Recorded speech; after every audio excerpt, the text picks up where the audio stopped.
Hola, somos Ana y Asdrúbal y te damos la bienvenida a nuestro canal Lupa Contextual, donde estudiamos la historia y el contexto bíblico. Y hoy tenemos una pregunta de uno de nuestros seguidores, y aprovechamos ya, segundo saludo que damos para él, que es para Leonel, allá en el estado Sucre, en Venezuela. Leonel Morey, muchas gracias por interactuar, siempre está pendiente. Para quienes recién están entrando en nuestro canal, nosotros llevamos ya un tiempo enseñando desde el exterior, fuera de nuestro país y por otras vías, por otros canales, siempre conectados. Decidimos formar este canal para llevar nuestras enseñanzas también a ustedes y bueno, abiertos para que así como Leonel, como Fabiola de Veracierta puedan comunicarse con nosotros, ustedes también lo puedan hacer. Así que escríbenos y dele like y también comparta, ¿ok? Suscríbase. Y hay una pregunta que hacía Leonel Morey sobre esto de todo ojo le verá cuando Jesús, en la venida de Jesús.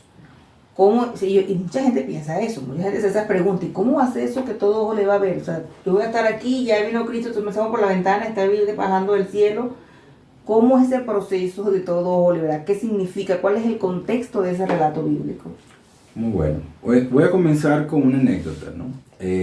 Hace varios años ya, conversando con una persona que era instruido. Estábamos comenzando en una serie de clases, estaba comenzando primeros pasos. Para esa época, no recuerdo bien el año ahora, estaba una película de moda estrenada que se llamaba Día de la Independencia, con Will Smith, y era una invasión extraterrestre.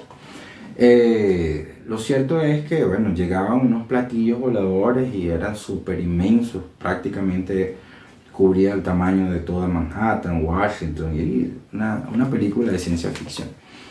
Esta persona, este señor, llegó creyendo firmemente que el cumplimiento de este pasaje, todo lo verá, era el día que Jesús iba a llegar a un platillo volado, ¿no? Entonces todo el mundo iba a poder verlo.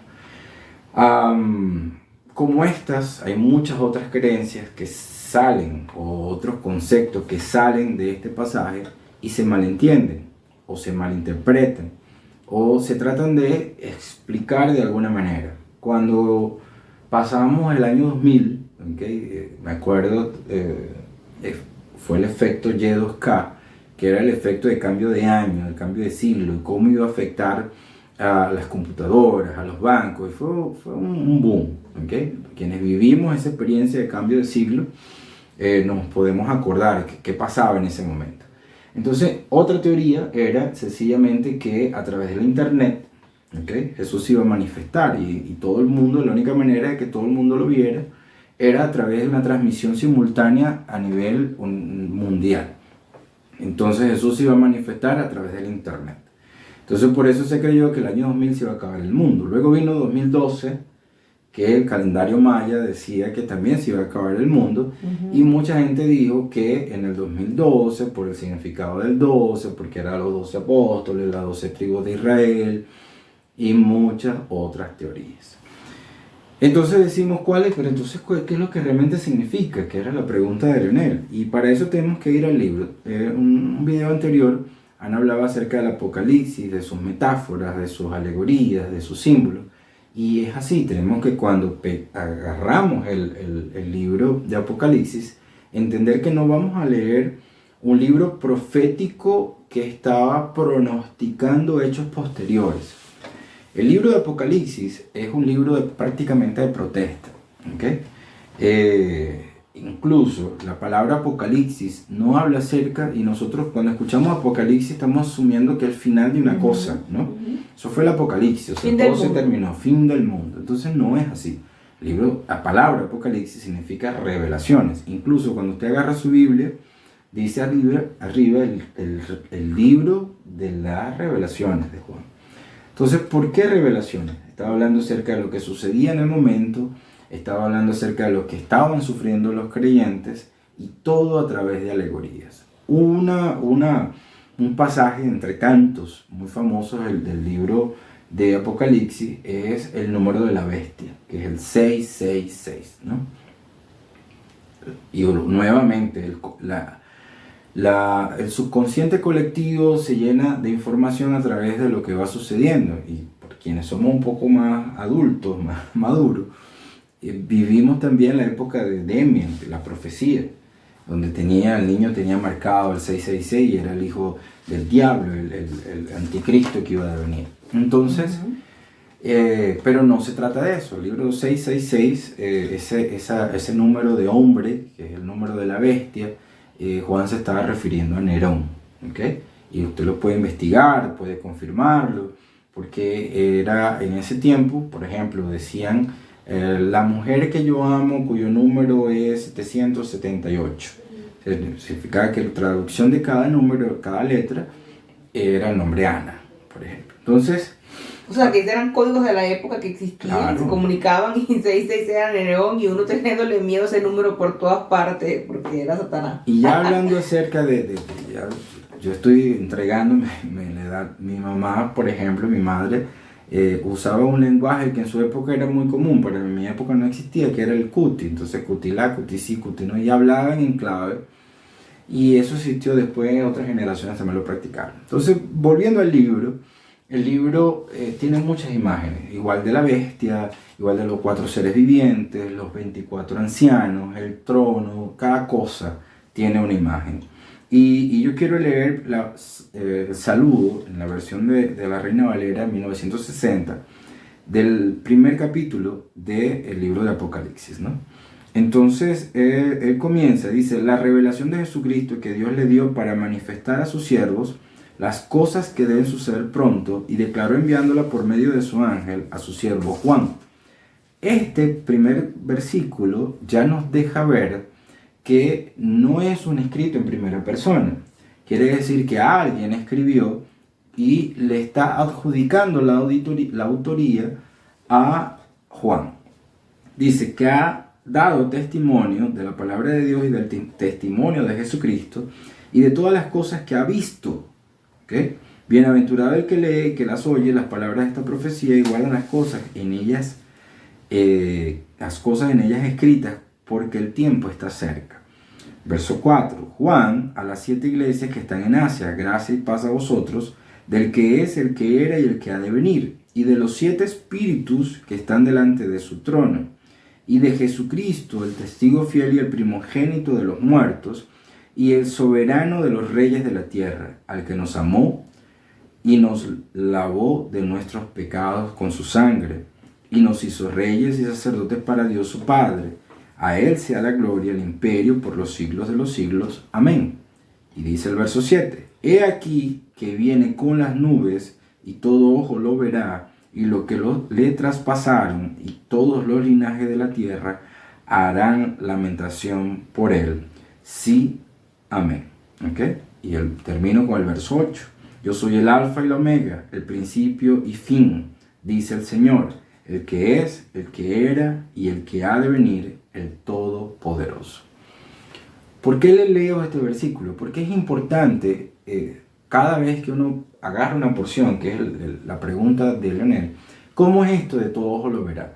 Para poder entender tenemos que ver todo el contexto, tenemos que ver la introducción. Está en los primeros 7 versículos, ya nos presenta el contexto. Se dice que eran discípulos de Juan que escribieron el libro de Apocalipsis, que fue un compendio, que no fue solamente una persona. Una comunidad, y escribieron, resumieron, compilaron todos estos escritos, y lo tomaron como autor a Juan, porque eran discípulos de la línea, como dijiste, la comunidad de discípulos de Juan. Entonces, la expresión "y todo ojo le verá", porque viene con las nubes, es una referencia a un escrito que ya existía. Y ustedes tienen que ver cómo, por ejemplo, en el libro de en el libro de Hechos, los apóstoles quedan, y aquí voy a buscarlo, quedan viendo al cielo, y dice que se le aparecen unos ángeles y dice: ¿por qué veis al cielo? ¿Okay? Así como fue, también va a venir. Entonces, vemos que dentro de la comunidad existía el asunto consciente de la vuelta de Jesús. Incluso era parte del mensaje, ¿okay? Parte de esa segunda venida de Jesús, de que Él volvería. Entonces, la idea de la bienaventuranza, incluso lo enseña el apóstol Pablo, las 2 cartas a Tesalonicenses, prácticamente enfocada a eso, a hablarle a esa comunidad de discípulos de la perseverancia en la fe, porque eso iba a venir. Entonces, cuando habla de todo ojo lo verá, ellos están asumiendo que el mensaje va a ser esparcido, como también lo enseña Mateo, a toda la tierra. Y al ser esparcido a toda la tierra, conocer el mensaje de Jesús, en su segunda venida todos iban a tener un testimonio de que eso iba a ser así. Entonces todo ojo lo verá cuando Él vuelva en poder en las nubes. Estaba refiriéndose a que todos iban a tener la experiencia de esa segunda venida, que no había una persona, por muy lejos que estuviera de la zona de Judea, que no podría recibir el testimonio. No iba a dejar de recibirlo. Exacto. No era una figura visible en el cielo, porque no se puede, ¿ok? Hoy lo entendemos. O sea, de ojo de ver, de tener testimonio de eso. Correcto. Entonces, pero, por ejemplo, para ese tiempo, el tamaño del cielo, mucha gente a veces no sabe, por ejemplo, gente que nunca salió de un pueblo o de una comunidad, de repente no sabe que existen otras ciudades tan grandes o otros tipos de cosas, y que hoy con nuestro conocimiento básico que tenemos del mundo sabemos que si yo miro al cielo, el cielo aquí tiene que estar el objeto bien alto para que se pueda ver en otra ciudad de al lado, pero no se va a ver en otro país, ¿okay? Lo que yo veo en mi cielo aquí no se ve en China. Entonces, era más que todo, como tú acabas de decir, el testimonio que cada quien iba a recibir. Entonces, todos lo verá cuando vengan. Como todos van a ver, todos van a saber. Todos van a saber. Sería una cosa como esa.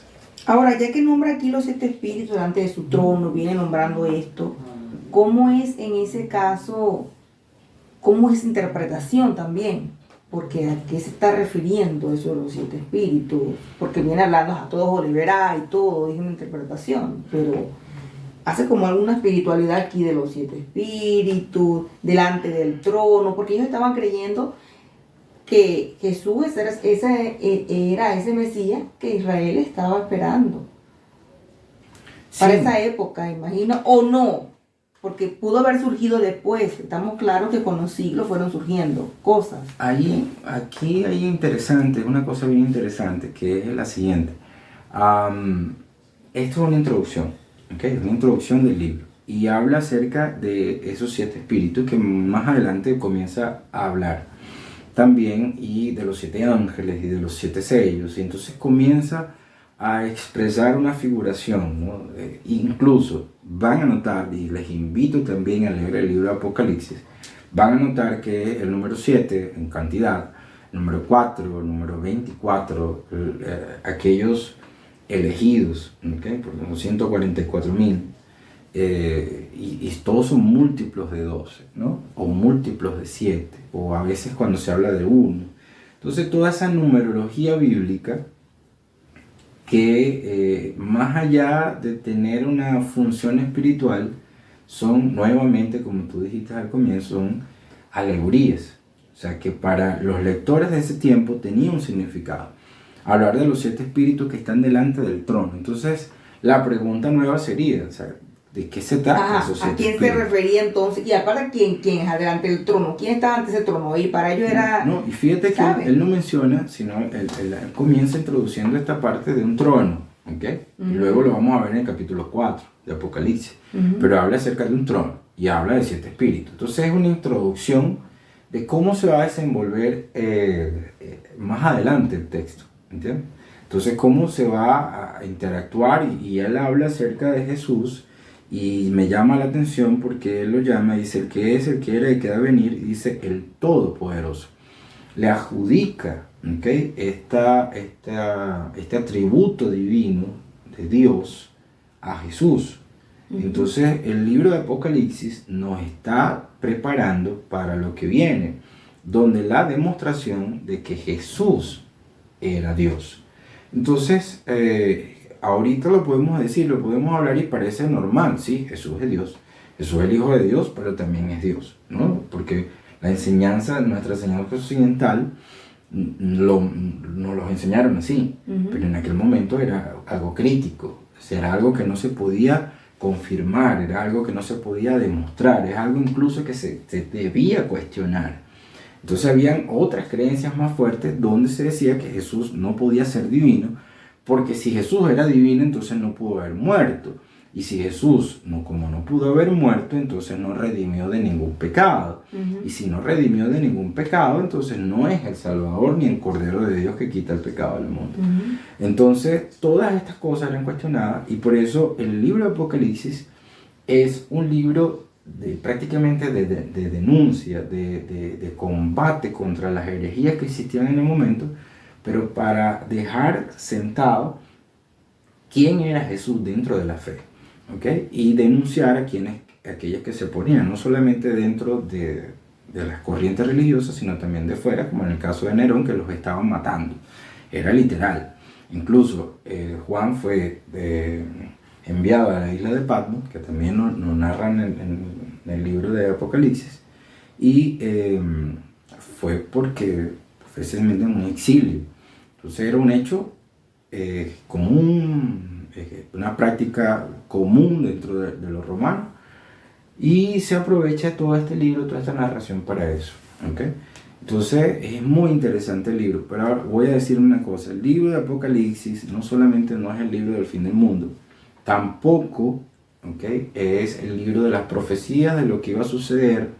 Y en ese tiempo, yo que mencioné el año 2000, 2012, incluso un poco antes, en la guerra de Irak, la invasión a Irak, también se habló del fin del mundo, que Saddam Hussein era el anticristo, y porque era la misma Babilonia, los lugares bíblicos, todo aquello.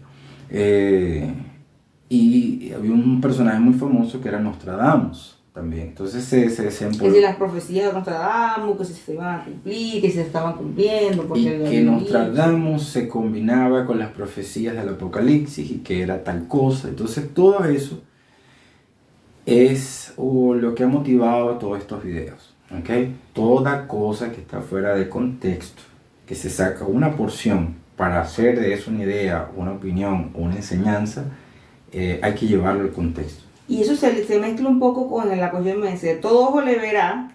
Bueno, entonces el piloto que va en un avión, el avión se va a estrellar porque si el piloto se fue con Cristo, ese desastre. O sea, esa cosa que... En la cuestión del rapto. Ajá, que rapto, que una denominación habla de rapto, pero otra denominación dice que eso es una mala interpretación de rapto como tal, porque no es rapto. ¿Entiendes? O sea, el rapto es como un secuestro. Eso no viene a secuestrar a nadie, ¿sabes? Hay esa polémica entre una denominación y otra acerca de ese término, ¿no? Sí. Pero todo ojo le verá. ¿De dónde sacaron eso? Que entonces cuando Jesús venga va a desaparecer, la ropa va a quedar allí, entonces el avión se va a estrellar, que va manejando el carro, si es un chofer de autobús, todo el mundo va a tener un accidente. O sea, ¿cómo? Imagínate. Todo ojo lo verá. Esa parte que tú estás narrando es acerca del arrebatamiento, ¿okay?, que lo llaman también el rapto. Entonces, pero todo lo verá está mencionando a la venida de Cristo, ¿okay? Recuerda que en el arrebatamiento es un acto, según la gente que enseña, es algo que va a suceder antes de la venida. O sea, primero va a ser arrebatada la iglesia y luego va a venir el Mesías, va a volver Jesús. Entonces, para irnos al punto de la respuesta, ya haciendo un resumen, el verso 7 del primer capítulo de Apocalipsis dice: y todo ojo lo verá cuando en las nubes, cuando Él vuelva en poder. Y dice, los que los traspasaron y todos los linajes de la tierra harán lamentación por Él. Está hablando acerca de que todo el mundo va a tener testimonio de esa venida. Eso era lo que ellos creían y era lo que estaban enseñando. Y cuando el significado de todo ojo lo verá, no era una visión visible, sino que todo el mundo iba a recibir el testimonio, iba a saber, iba a tener la convicción de que venía. Y haciendo la referencia a la que tú mencionabas del arrebatamiento, que luego viene el lloro, viene el crujir de dientes, viene la lamentación, que es lo que dice el verso 7, cuando la gente entienda que se acabó el tiempo. Entonces, esto está hablando acerca de eventos escatológicos para el fin del mundo, que no van más allá de la visión, imaginación de cada interpretación de cada creyente de ese tiempo, así como lo enseñó Pablo, así como lo enseñaron esta comunidad de Juan, que escribieron el libro de Apocalipsis, y que pretende mostrarnos un futuro, y eso significa escatología. Pretende mostrarnos un futuro, pero que ese futuro, al igual que el Evangelio de Mateo, capítulo 24 y 25, ¿okay? Es un futuro alegórico, donde hay enseñanzas, donde hay metáforas, donde se habla con un lenguaje para la gente entender que hay un sentimiento de prisa, de urgencia, que no podemos dejar para después, y que no solamente eso, sino que es sumamente importante. Entonces era el mensaje que existía en ese tiempo para los creyentes, no solamente que Jesús iba a volver, sino que era importante, que no podías dejar para después. Sí, y eso se mezcla un poco con aquella enseñanza en los evangelios de una será dejada, la otra será llevada. Evangelio de Mateo 24. Exacto. Entonces, o sea, que eso no es así tampoco de que entonces, bueno, un piloto maneja piloteando el avión, pero entonces si se va con Cristo, el avión queda, se estrelló. Y el carro, el accidente, porque entonces, o sea, no sé si me entiendes, lo que quiero llevar con todo esto es lo trágico que es una malinterpretación y el miedo que la gente siente de que tiene que buscar a Cristo por miedo. ¿Sabes? Esto igual que el infierno y todas estas cosas. Y les digo, por ejemplo, vuelvo al principio de este video. El imaginario colectivo es muy influenciable y es muy influenciado por muchas cosas, por los medios, por las películas, como comencé hablando. El libro de Dan Brown, por ejemplo, o de Rebecca Brown, que son libros que fueron boom, bestseller en su momento, pero que transmitían este miedo. Entonces, y estas escenas catastróficas, pero es sencillamente para afectar el imaginario colectivo. Entonces, bueno, Leonel, espero haber respondido la pregunta, espero haber quedado claro y que la interrogante de Leonel también fuese la de usted, que también está recién viendo este video. Y si tiene más preguntas y si resultó con más preguntas todavía después de escuchar esto, escríbanlo aquí en los comentarios. Nosotros con gusto lo vamos a leer y con gusto vamos a continuar preparando temas para ustedes. Así es, sí, van a surgir preguntas como que cómo creo que será dejada y la otra no. Entonces, bueno, ayúdenme a quitarme ese miedo ahora de que todo, o sea, de que si se hizo un accidente, porque entonces Cristo vino, se arrebató y se llevó a no sé quién. O sea, eso es muy bueno también, de verdad, quitar todo eso miedo de la mente para tener tranquilidad, paz, y que no hay que seguir esas cosas como para buscar a Dios, porque Dios no es para tener miedo, sino para tener paz. Muchas gracias por su atención y escríbanos, haga sus comentarios, dele like, comparta, suscríbase. Muchas gracias. Chao.